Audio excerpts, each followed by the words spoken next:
Welcome guys, welcome my YouTube channel IELTS with Abdul. So আজকের এই ভিডিওতে আমরা ক্যামব্রিজ বুক 18 রিডিং টেস্ট 3 থেকে complete the summary below solve করব। এখানে complete the summary below question number 5 থেকে 8 এর কথা বলা হচ্ছে। এই সামারি গুলো কমপ্লিট করার জন্য আমাদের ওয়ান ওয়ার্ড অনলি ইউজ করতে বলা হয়েছে। তো আমরা দেরি না করে প্রথমে কোয়েশ্চেনটা পড়ি, কোয়েশ্চেন নাম্বার 5। তো কোয়েশ্চেন নাম্বার 5 এখানে বলছে, আমরা দেখতে পাচ্ছি এখানে যে কোয়েশ্চেনের টাইটেলটা দেওয়া আছে, অর্থাৎ এই যে সামারি গুলো, যে প্যাসেজের যে অংশ থেকে নেওয়া হয়েছে সেটাকে বলা হচ্ছে মেকিং বিল্ডিংস উইথ উড, অর্থাৎ বিল্ডিং কনস্ট্রাকশন, সেটা কি দিয়ে? কাঠ দিয়ে। আমরা প্রথম কোয়েশ্চেনটা পড়ি, বলছে যে wood is a traditional building material, অর্থাৎ উড হচ্ছে একটা ট্রেডিশনাল বিল্ডিং ম্যাটেরিয়াল, একটা উপাদান, but current environmental concerns are encouraging dash to use wood in modern construction projects. তো বলছে যে উড একটা ট্রেডিশনাল বিল্ডিং ম্যাটেরিয়াল, কিন্তু কারেন্ট এনভায়রনমেন্টাল কনসার্নস, অর্থাৎ বর্তমানে যে এনভায়রনমেন্টাল কনসার্নস আছে বা উদ্বিগ্নতা আছে, বা যারা এই এনভায়রনমেন্ট নিয়ে উদ্বিগ্ন, তারা বলছে যে তারা এনকারেজিং করছে, অর্থাৎ উৎসাহ দিচ্ছে কোনো ব্যক্তি বস্তু বা সত্তাকে কিসের জন্য? টু ইউজ উড, কাঠ ব্যবহার করার জন্য, ইন মডার্ন কনস্ট্রাকশন প্রজেক্ট, অর্থাৎ আধুনিক যে কনস্ট্রাকশন প্রজেক্ট গুলো আছে সেই কনস্ট্রাকশন প্রজেক্ট গুলোতে কাঠ ব্যবহার করার জন্য উৎসাহ দিচ্ছে। তাহলে আমরা যদি এখন এখানে কিওয়ার্ড গুলো চিহ্নিত করি, আমরা এখানে কিওয়ার্ড দেখতে পাচ্ছি। ট্রেডিশনাল বিল্ডিং ম্যাটেরিয়াল এর কথা বলা হচ্ছে, এখানে বলা হচ্ছে কারেন্ট এনভায়রনমেন্টাল কনসার্নস এর কথা বলা হচ্ছে, আর এখানে আরেকটা ইম্পর্টেন্ট ওয়ার্ড যেটা হচ্ছে এনকারেজিং এর কথা বলা হচ্ছে, এবং টু ইউজ উডের কথা বলা হচ্ছে। কোথায় ব্যবহার করতে বলছে? মডার্ন কনস্ট্রাকশন প্রজেক্ট গুলিতে। তো অনেকগুলো কিওয়ার্ড, অ্যাকচুয়ালি এই প্রশ্নটাতে আমরা যদি কিওয়ার্ড ধরে আগানোর চেষ্টা করি, অনেকগুলো কিওয়ার্ড আমরা এখানে দেখতে পাচ্ছি। তো আমরা এই কিওয়ার্ড গুলোকে বেশি প্রায়োরিটিতে খোঁজার চেষ্টা করবো। তো যেহেতু আমরা এখানে হিন্টসটা দেখতে পাচ্ছি, হিন্টসটা আমাদের এখানে আনা হয়েছে, তো এই হিন্টস এর ভিতরে যে কথাগুলো এখন বলা হচ্ছে আমরা এখন সেটা পড়ে ম্যাচ করার চেষ্টা করব, যেখানে আসলে কি বলছে। বলছে যে a possible alternative to concrete is wood. বলছে যে এ পসিবল অল্টারনেটিভ, একটি সম্ভাব্য বিকল্প, টু কনক্রিটের কাছে, ইজ উড অর্থাৎ কাঠ। তাহলে কনক্রিটের একটা বিকল্প উপাদান হচ্ছে বা ম্যাটেরিয়াল হচ্ছে wood. Making buildings from wood may seem like a rather medieval idea. বলছে যে মেকিং বিল্ডিং নির্মাণ করা ফ্রম উড, কাঠ থেকে বা কাঠ দিয়ে, may seem like a rather medieval idea, এটা একটা আসলে পুরাতন আইডিয়া মনে হতে পারে, মেডিভাল আইডিয়া মনে হতে পারে, বাট কিন্তু ক্লাইমেট চেঞ্জ, অর্থাৎ ক্লাইমেট চেঞ্জ, বর্তমানে যে ক্লাইমেট আমাদের চেঞ্জ হচ্ছে, তো ক্লাইমেট চেঞ্জ আমাদের একটা কনসার্নের বিষয়। Climate change is driving architects, তারা কি করছে? এই ক্লাইমেট চেঞ্জ নিয়ে যারা বেশি কনসার্ন, তারা ড্রাইভিং করছে কাদেরকে? আর্কিটেক্টসদেরকে। কিসের জন্য?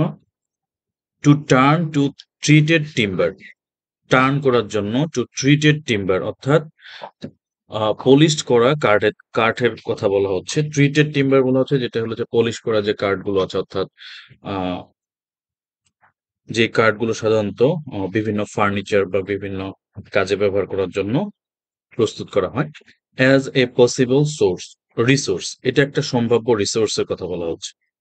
তাহলে আমরা এখন যদি দেখি সম্ভাব্য রিসোর্সের কথা বলা হচ্ছে, recent years have seen the emergence, সাম্প্রতিক সময়গুলো হ্যাভ সিন অবজার্ভ করেছে বা দেখেছে, the emergence of tall buildings, অর্থাৎ ইমার্জেন্স বলছে আগমন, টল বিল্ডিংস গুলোর, কনস্ট্রাক্টেড যেগুলো নির্মাণ করা হয়েছে, অলমোস্ট এন্টায়ারলি ফ্রম টিম্বার, পুরোপুরি বা সম্পূর্ণরূপে টিম্বার দিয়ে নির্মাণ করা হয়েছে।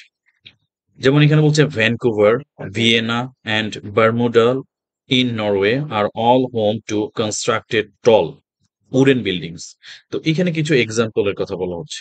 তো আমরা এত দূরে যাবো না, আমরা প্রথমে এখানে যেটা দেখবো যে আমাদের এই কোয়েশ্চেনের আনসারটা কি হবে। এখানে যেটা বলছে যে কারেন্ট এনভায়রনমেন্টাল কনসার্নস, অর্থাৎ এনভায়রনমেন্ট নিয়ে বর্তমানে যারা উদ্বিগ্ন, তারা কি করছে? আর এনকারেজিং, তারা উৎসাহ দিচ্ছে কাদেরকে?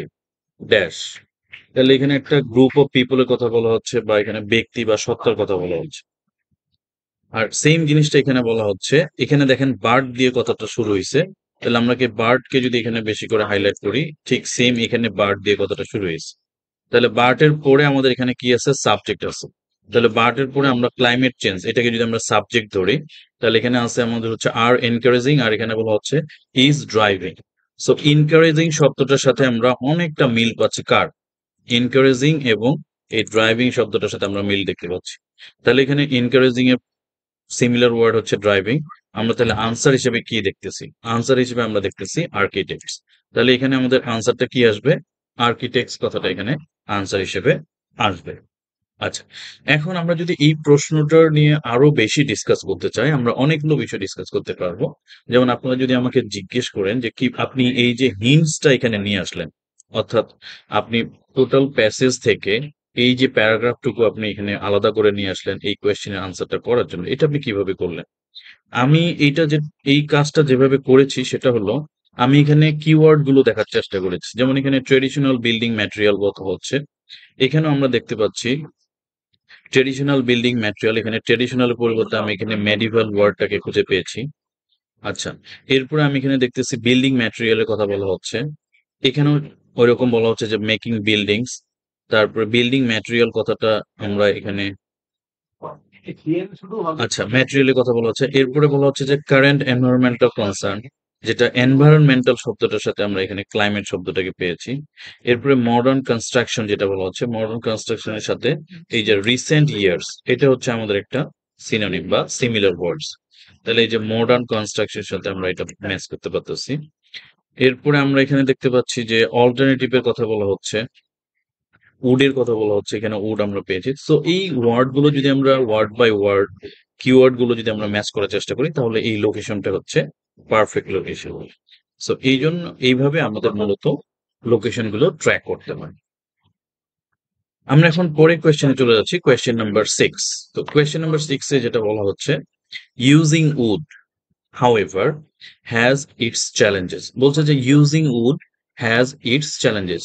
যাই হোক, যে ব্যবহার করা, কাঠ ব্যবহার করা, এটা আসলে একটা চ্যালেঞ্জের বিষয়।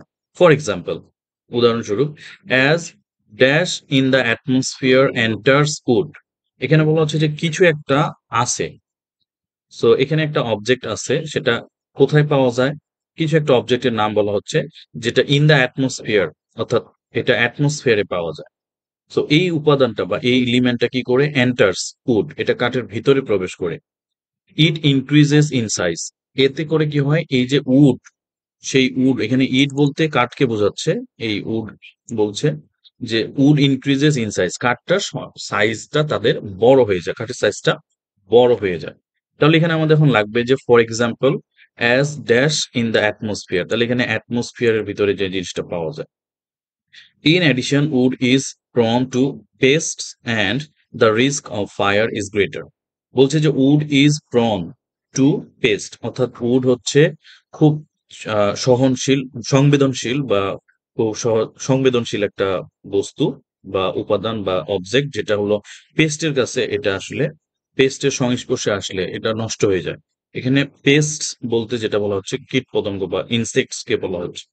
আরেকটা বলেছে the risk of fire is greater, অর্থাৎ আগুনের মানে যে ঝুঁকিটা, সেটা তো আরো অনেক বেশি কাঠের ক্ষেত্রে। তো আমরা এখন এখানে এই কোয়েশ্চেনটা আনসার করার চেষ্টা করব। আমরা হিন্টসটা এখানে দেখতে পাচ্ছি, তো আমরা হিন্টসটা এখানে পড়ি। হিন্টসটা বলছে যে using wood to construct building, যে কনস্ট্রাক্ট করার জন্য বিল্ডিং গুলো কাঠের যে ব্যবহার, however is not straightforward. তো এটা আসলে স্ট্রেট ফরওয়ার্ড না বা খুব সহজ না। যেমন এখানে বলছে হ্যাজ ইটস চ্যালেঞ্জেস, তো এখানে চ্যালেঞ্জের কথা বলা হচ্ছে আর এখানে স্ট্রেট ফরওয়ার্ডের কথা বলা হচ্ছে, যেটা হলো অপোজিট মিনিং বলছে, বাট এটা নেগেটিভ বাক্য আর এটা হলো পজিটিভ বাক্য। ওকে, উড এক্সপ্যান্ডস, বলছে যে উড বেড়ে যায়, এক্সপ্যান্ডস মানে হচ্ছে এটার সাইজটা বেড়ে যায়। অ্যাজ ইট অ্যাবজর্বস, বলছে এটা যেহেতু অ্যাবজর্বস করে, কি অ্যাবজর্বস করে, ময়েশ্চার। তাহলে উড অ্যাবজর্বস করে, কি অ্যাবজর্ব করে, ময়েশ্চার অ্যাবজর্ব করে। সেই ময়েশ্চারটা সে কোথা থেকে নেয়, ফ্রম দ্য এয়ার, অর্থাৎ এয়ার থেকে নেয়। তো এই যে এয়ার থেকে নেয় and is susceptible to pest, not to mention fire. বলছে যে উড এক্সপ্যান্ডস, এটা আসলে বেড়ে যায়, যেহেতু অ্যাজ ইট অ্যাবজর্বস, যেহেতু এটা যেহেতু অ্যাবজর্বস করে, কি অ্যাবজর্বস করে? ময়েশ্চার। সেই ময়েশ্চারটা কোথায় থাকে? কোথা থেকে আসে? ফ্রম দ্য এয়ার, অর্থাৎ এয়ারে থাকে। তাহলে আমরা যদি এখানে এখন দেখি, আমরা যদি ময়েশ্চারকে আনসার হিসেবে ধরি, তাহলে এখানে আমাদের কি বলা হচ্ছে? For example, dash in the atmosphere. তাহলে আমরা এখানে যদি ময়েশ্চার কথাটা বলি, তাহলে ময়েশ্চার ইন দ্য অ্যাটমসফিয়ার, তাহলে হচ্ছে ময়েশ্চার ইন দ্য অ্যাটমসফিয়ার, এখানে ময়েশ্চার ফ্রম দ্য এয়ার। তাহলে এই অংশটুকু ফ্রম দ্য এয়ার, আর এখানে আমাদের কোয়েশ্চেনে বলা আছে in the air, in the atmosphere. তাহলে ইন দ্য অ্যাটমসফিয়ার, অ্যাটমসফিয়ারে যেটা থাকে সেটাকে বলা হচ্ছে ময়েশ্চার। সে ময়েস সেই ময়েশ্চারটা থেকে, ময়েশ্চারটা আসলে কোথা থেকে আসে? এয়ার থেকে। তাহলে এখানে অ্যাটমসফিয়ারের সিমিলার শব্দ হচ্ছে এয়ারের কথা বলা হচ্ছে। কারণ এই প্রশ্নের আনসারটা হচ্ছে ময়েশ্চার, কারেক্ট আনসারটা হচ্ছে ময়েশ্চার।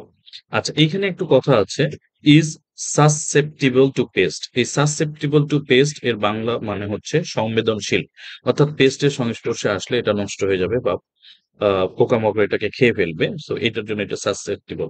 এটার সিমিলার ওয়ার্ড গুলো আমরা যদি বলি বা সিমিলার ভোকাবুলারি কথা বলি, তাহলে হচ্ছে প্রন টু, ভালনারেবল টু, এগুলো হচ্ছে সিনোনিম। আচ্ছা, তো আমরা এখানে এই প্রশ্নের আনসারটা পেয়ে গেছি। আমরা পরের প্রশ্নের দিকে যাচ্ছি, কোয়েশ্চেন নাম্বার 7। কোয়েশ্চেন নাম্বার 7 বলছে, হাউএভার, যাই হোক, wood can be turned into a better construction. বলা হচ্ছে যে উডকে আমরা টার্নড করতে পারি, অর্থাৎ রূপান্তরিত করতে পারি into a better better construction material, একটা ভালো, তুলনামূলক ভালো কনস্ট্রাকশন ম্যাটেরিয়াল হিসেবে হ্যাঁ, রূপান্তরিত করতে পারি, ইফ ইট ইজ ট্রিটেড, যদি এটাকে ওইভাবে পরিচর্যা করা হয়, অ্যান্ড কম্বাইন্ড, মিশ্রণ করা হয়, অর্থাৎ কম্বাইন করা হয় মানে যোগ করা এর সাথে, উইথ আদার ম্যাটেরিয়ালস, আর অন্যান্য ম্যাটেরিয়ালস গুলো যদি এর সাথে যোগ করা হয়। এখানে বলা হচ্ছে ইন ওয়ান প্রসেস, একটা প্রসেসের কথা বলা হচ্ছে, dash of solid wood are glued together. এখানে একটা প্রসেসের কথা বলা হচ্ছে, যে প্রসেসে ড্যাশ অফ সলিড উড, অর্থাৎ এখানে একটা ম্যাটেরিয়ালের কথা বলা হচ্ছে, একটা অবজেক্টের কথা বলা হচ্ছে। কার কার সেই অবজেক্টটা কার ভিতরে পাওয়া যাবে? সেটা সলিড উডের মধ্যে পাওয়া যায়। তাহলে সলিড উডের একটা অবজেক্ট আছে বা একটা উপাদান আছে, সেই সলিড উডের কিছু একটা যদি আর গ্লুড টুগেদার, এটাকে যদি একত্রিত করা হয়, আঠা দিয়ে গ্লু টুগেদার মানে একত্রিত করা হয়, টু ক্রিয়েট বিল্ডিং ব্লকস, অর্থাৎ বিল্ডিং ব্লকস নির্মাণ করার জন্য। This blocks are lighter than concrete and steel. বলছে যে এই ব্লকস গুলো আসলে লাইটার হয়, লাইটার মানে ওজনে হালকা হয়, কার তুলনায়? কনক্রিটের তুলনায় এবং স্টিলের তুলনায়। তো স্টিল এবং কনক্রিট এগুলো হচ্ছে আমাদের ভারী, but equal them in strength, কিন্তু শক্তির দিক দিয়ে তারা সমান। তাহলে এখানে আমাদের লাগবে in one process dash of solid wood. তাহলে এখানে ড্যাশ অফ সলিড উড, এইটুকু আমাদের খুঁজে বের করতে হবে যে সলিড উডের কি একটা জিনিসের কথা বলছে। আমরা এখন এখানে অপশনটা পড়ি, অপশনটা হচ্ছে হিন্টসটা পড়ি। বলছে but treating wood and combining it, বলছে যে উডকে ট্রিট করা বা এরপরে হচ্ছে combining it with other materials, এটাকে অন্যান্য ম্যাটেরিয়ালস এর সাথে মিক্স করা বা কম্বাইন করা, ক্যান ইমপ্রুভ ইটস প্রপার্টিস, এটার প্রপার্টিসটাকে কি করতে পারে? ইমপ্রুভ করতে পারে। যেমন এখানে বলছে ক্রস ল্যামিনেটেড টিম্বার, অর্থাৎ ক্রস ল্যামিনেটেড যে টিম্বার গুলো আছে তাদেরকে ইজ ইঞ্জিনিয়ার্ড উড বলা হয়, তাদেরকে বলা হয় তারা হলো ইঞ্জিনিয়ার্ড উড, অর্থাৎ ইঞ্জিনিয়াররা যে কাঠ দিয়ে কাজকর্ম করে। আচ্ছা, an adhesive is used to stick layers of solid sawn timber together. বলা হচ্ছে যে অ্যান অ্যাডহেসিভ, একটা অ্যাডহেসিভ ইজ ইউজড, ব্যবহার করা হয়, অ্যাডহেসিভ বলতে এখানে আঠার কথা বলা হচ্ছে, টু স্টিক, স্টিক, স্টিক মানে জোড়া দেওয়ার জন্য, টু স্টিক মানে হচ্ছে জোড়া লাগানোর জন্য, কি? লেয়ার্স গুলো, অর্থাৎ লেয়ার্স বলতে এখানে অনেকগুলো ধাপ, লেয়ারের কথা বলা হচ্ছে। কার লেয়ার গুলো? অফ সলিড শোয়ান টিম্বার, অর্থাৎ সলিড শোয়ান টিম্বারের কথা বলা হচ্ছে। এখানে সলিড বলতে হচ্ছে সলিড, আর শোয়ান মানে হচ্ছে যেটা করাত দিয়ে কাটা হয়, সেই টিম্বার, টিম্বার মানে এখানে উড কে বলা হচ্ছে, টিম্বার হলো উডের সিমিলার।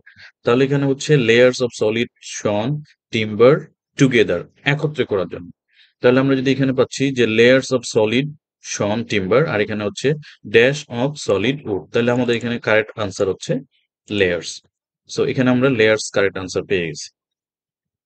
আচ্ছা, এরপরে আমরা কোয়েশ্চেন নাম্বার 8 পড়বো। এই কোয়েশ্চেন নাম্বার 8 এ যেটা আমাদের বলা আছে, এক্সপার্টস এক্সপার্টস সে দ্যাট, অর্থাৎ বিশেষজ্ঞরা বলছে যে wooden buildings are an improvement, wooden buildings গুলো হচ্ছে একটা উন্নত on those made of concrete and steel বলছে যে ওই বিল্ডিং গুলো থেকে কোন ইমপ্রুভমেন্ট বলা হচ্ছে মানে উন্নত কোন বিল্ডিং গুলো থেকে, দোজ বলতে ওই সমস্ত বিল্ডিং যেগুলো মেড অফ অর্থাৎ নির্মিত হয় কনক্রিট অ্যান্ড স্টিল দিয়ে।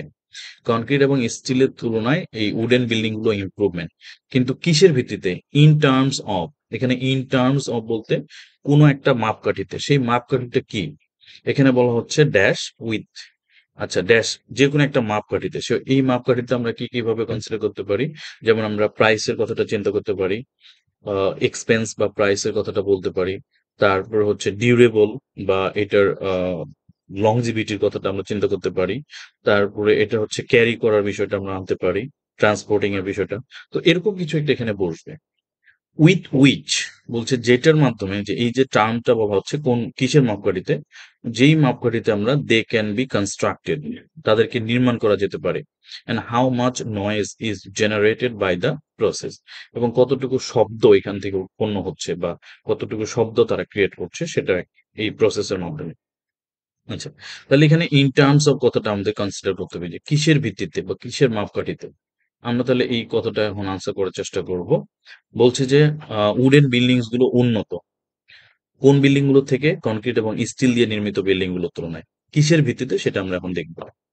এখানে হিন্টস যেটা বলছে যে কনস্ট্রাকশন এক্সপার্ট সে, অর্থাৎ কনস্ট্রাকশন এক্সপার্টসরা তারা বলছে that wooden buildings can be constructed at a greater speed. বলছে যে উডেন বিল্ডিংস গুলো নির্মাণ করা যেতে পারে অ্যাট এ গ্রেটার স্পিড, অর্থাৎ গ্রেটার স্পিড মানে খুব দ্রুত গতিতে। অর্থাৎ অন্যান্য বিল্ডিং গুলো যদি করা যায় 200 ঘন্টায়, এটা করা যাবে 100 ঘন্টায়। Then ones of concrete and steel, অর্থাৎ যেগুলো কনক্রিট এবং স্টিল দিয়ে নির্মাণ করা হয় সেগুলো যদি লাগে হলো 200 ঘন্টা, উডেন বিল্ডিং গুলো নির্মাণ করতে লাগবে 100 ঘন্টা। এই জন্য এটাকে বলা হচ্ছে অ্যাট এ গ্রেটার স্পিড। আচ্ছা, তাহলে এই যে অ্যাট এ গ্রেটার স্পিডের কথা বলা হচ্ছে, এটা মূলত হচ্ছে আমাদের মূল কনসার্ন।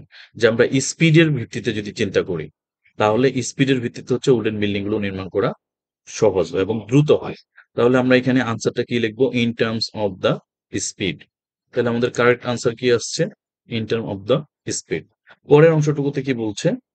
এন্ড দ্য প্রসেস, এই প্রসেসটা বলছে ইট সিমস মনে হচ্ছে ইজ কোয়েটার, কোয়াইটার অর্থাৎ কোয়েটার, কোয়েটার বলতে এখানে বলা হচ্ছে শানশন অর্থাৎ নীরবতা, যেটাকে বলা হচ্ছে এটা তুলনামূলকভাবে কম নয়েজ মেক করে। তাহলে আমাদের কারেক্ট আনসার এখানে শেষের কথাটা এটা বলছে how much noise is generated by the process.